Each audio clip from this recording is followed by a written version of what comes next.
Number 12. FBI's 2012 Mexico Emergency Grandparent Scam Warning. In 2012, the FBI warned older Americans about a recurring emergency call built around Mexico or another foreign location. You hear a young voice claiming to be a grandchild, arrested, hospitalized, stranded after a car accident, and the clock starts immediately. The mechanic is secrecy first, money second. The caller tells you not to alert the parents, then pushes a Western Union or MoneyGram wire for bail, lawyer fees, medical costs, or a ticket home. Investigators said the script belonged to the older relative in distress fraud, now sharpened by personal details pulled from social media and public records. Complaints were already reaching agencies across the United States and Canada, with seniors losing thousands. The first warning sign is the silence they demand, and the next version turns that silence into a courtroom costume. Number 11. Western Pennsylvania Fake Attorney Bail Scheme. You get the call. A man says he is your grandchild's attorney in Pittsburgh. There's been a crash, an arrest, and bail has to move now. You were told not to call your family because a gag order blocks it. Real courts do not issue gag orders to grandparents over the phone. That secrecy is the trap. Next comes the courier. Cash handed to a stranger at your door, or money pushed through a delivery service. In May 2023, federal prosecutors in the Western District of Pennsylvania charged multiple defendants, saying elderly victims in Pennsylvania and other states were hit by the fake attorney bail script. Hang up, call your family. The emergency collapses when the silence breaks. Number 10. FTC's 2018 Cash by Mail Grandparent Scam Mutation. In 2018, the FTC warned that the grandparent scam had mutated. You get the call. Your grandson has been arrested after a crash. A lawyer, police officer, or bail bondsman says bail is due today. You are told to tell no one and move fast. That secrecy is the trap. The old payment routes, gift cards, and wire transfers are pushed aside. Now you are told to hide cash in an envelope or package and send it by United States Mail, UPS, or FedEx. The FTC logged hundreds of reports in Consumer Sentinel that year, flagging cash by mail as the new evasion tactic. Before you seal anything, you call your grandson directly. One real call collapses the script. A courier picks it up and the envelope becomes the getaway car.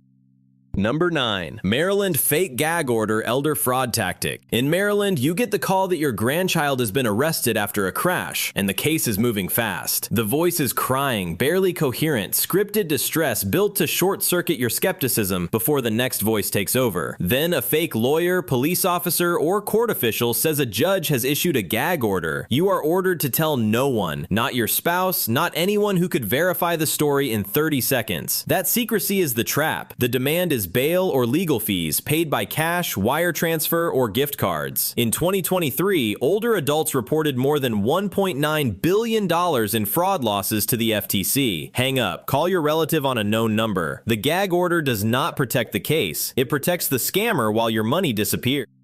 Number 8. Rhode Island White Van Cash Pickup Case. In April 2024, federal prosecutors in Rhode Island charged a Providence man after elderly victims were allegedly pushed from a phone call into an in-person cash handoff. The charge was wire fraud, and prosecutors said 39-year-old Derwin Delacruz drove a white van to collect money in Rhode Island and Massachusetts. The hook was familiar. A grandchild or relative had been arrested and needed bail fast. The pressure was the part that matters. You are told not to call family, then told to wait for a courier at your door. Court documents described a pickup from an elderly woman in Barrington, with the FBI and Barrington Police Department on the case. The warning sign is the vehicle itself, because real courts do not send a van for cash. But the next version makes the courier even harder to see coming.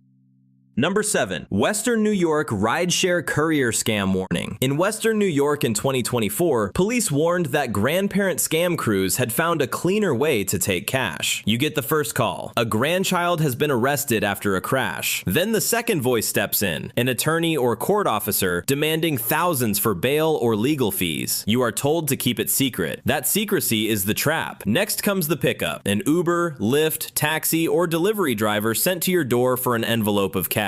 The driver may have no idea what is inside. That cuts out the bank teller, the one person trained to flag this before they can ask a single question. Hang up and call the number you already have. Number 6. Meade County, Kentucky grandparent scam victim. You get a call in Meade County, Kentucky. It sounds like your grandson. Voice cloned and spoofed, the number even looks right. He says there has been an arrest. Then a second voice takes over. A lawyer, an officer, maybe a bail bonds agent, and orders you not to call his parents. That secrecy is the trap. You are told to buy $2,000 in gift cards and read the codes aloud. Or wire money before the judge leaves. Then comes the colder version. You wait on your porch with a cash envelope for a courier. That single script, family emergency, silence, urgent payment, drove $2.7 billion in United States imposter scam losses in 2023, according to the FTC. One call to his real number ends it. That is the only call they forbid. Number 5. Rhode Island and Massachusetts $230,000 courier run. October 2023, Rhode Island federal prosecutors charged 6 people in a courier run hitting older victims in Rhode Island and Massachusetts. You get the call. A grandchild or another relative has been arrested. Bail is due now. Legal fees are due now. You are told to keep quiet because calling family would ruin everything. Then comes the closer. Someone is already headed to your home to collect cash. Prosecutors said the crew obtained or tried to obtain about $230,000. Federal charges followed in United States District Court in Providence with HSI and the FBI on the case. 6 arrests tied to doorstep pickups and envelopes of cash. The scheme works because fear arrives first and doubt shows up late. Number 4. Victor Anthony Valdez, former Social Security employee courier. Victor Anthony Valdez brought the insider detail into this case. Federal prosecutors in the Southern District of California said he was a former Social Security Administration employee, then accused him of working as a courier in a grandparent scam. In March 2024, authorities said older Americans got calls from people posing as a grandchild, a lawyer, or a court official. The emergency was bail money or legal fees. You are told to act fast. You are told to keep it quiet. Then the scam leaves the phone and reaches your door. Valdez was accused of collecting cash from victims or moving the proceeds after pickup. That courier step mattered. It pulled the money out of banks, out of records, and into a network built to vanish.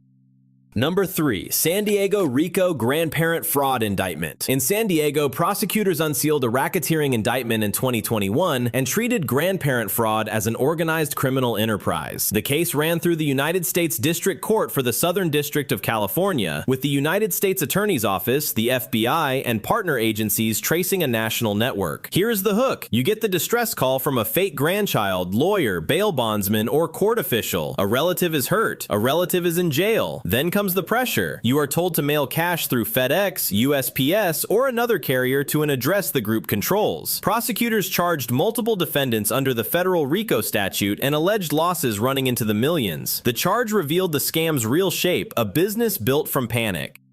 Number 2. Dominican Republic call center grandparent scam network. In 2014 and 2015, federal prosecutors in Newark charged a Dominican Republic call center network built to hunt elderly victims across at least 40 states. The hook is panic. You get the terrified grandchild claiming an arrest after a car accident or sudden emergency. Then a fake attorney jumps on the line and tightens the story. You're told to wire cash through Western Union or MoneyGram now. You're told not to tell your family. That secrecy is the trap. Runners stateside collect the payments and funnel the money back to coordinators in the Dominican Republic. The FBI and New Jersey federal prosecutors counted hundreds of victims and more than $2 million in losses. On December 16, 2015, Manuel Bravo Perez got 87 months in federal prison. One emergency was fake. The machine behind it was not.